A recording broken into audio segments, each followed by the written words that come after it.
Hello and welcome to What the F*** Just Happened Today, your essential guide to the daily shock and awe in national politics. I'm Joe Amditis. Let's get to it. It's Wednesday, August 3rd, 2022. Welcome to day 561.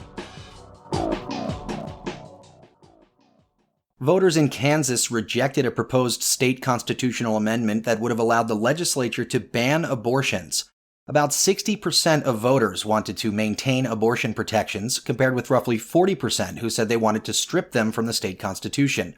Kansas was the first state to vote on abortion rights since the Supreme Court overturned Roe v. Wade. In a statement, Joe Biden said, quote, "This vote makes clear what we know.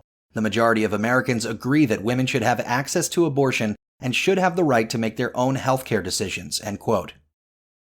Meanwhile, Biden plans to sign a second executive order to support individuals traveling out of state to receive an abortion.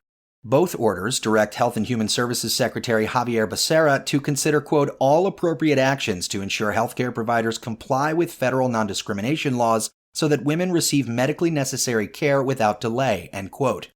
It also calls for Becerra to consider action to advance access to abortion, including through Medicaid, for those who travel out of state. Meanwhile, the Senate passed legislation expanding Medicare to an estimated 3.5 million veterans who may have been exposed to toxic burn pits on U.S. military bases. The legislation marks the largest expansion of care in VA history and is expected to cost about $280 billion over the next decade. While the House and Senate already passed the measure, a technical error required another Senate vote last week. However, 41 Republican senators voted against advancing the bill after Joe Manchin announced a deal with Chuck Schumer on a separate, unrelated tax and spending bill. The PACT Act was ultimately approved 86-11 several days later and now heads to Biden's desk for his signature. Quote, "Our veterans across America can breathe a sigh of relief," said Chuck Schumer. "This is good news," end quote. Moving on, the Justice Department subpoenaed Trump's White House Counsel as part of its investigation into the January 6th insurrection. Pat Cipollone is the highest-ranking White House official known to be called to testify by federal investigators. Cipollone witnessed Trump's efforts to overturn the election, quote, "including discussions about seizing voting machines, meddling in the Justice Department, and sending false letters to state officials about election fraud," end quote. Last month, Cipollone spoke to the House January 6 committee behind closed doors for more than 7 hours. Meanwhile, the Pentagon erased the phones of Trump's departing senior defense officials, including text messages related to the January 6 attack on the Capitol.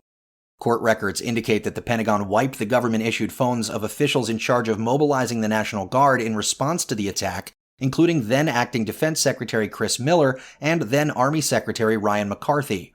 Separately, the Inspector General at Homeland Security notified Congress last month that Secret Service text messages from January 5th and 6th were erased as part of a device replacement program. In related news, 2 Arizona Republicans who participated in efforts to submit fake slates of electors claiming Trump won that state told a Trump lawyer that they were concerned that the plan, quote, "could appear treasonous," end quote. Kelly Ward, chairwoman of the Arizona Republican Party, and Kelly Townsend, a state senator, raised concerns to Kenneth Chesebro, a lawyer working for Trump's campaign, about the alternate slate of electors plan because there were no legal challenges that could flip the results of Arizona's election. Chesebro shared their concerns in a December 11, 2020 email to other members of the legal team, which included Rudy Giuliani. Despite the concern, however, Ward joined the effort and signed a certificate of the votes of the 2020 electors from Arizona, end quote, claiming that Trump had won the state's 11 electoral college votes. Townsend, however, did not serve as one of the electors.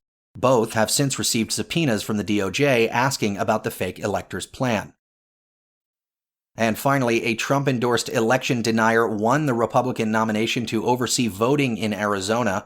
Mark Finchem will appear on the November general election ballot for Secretary of State.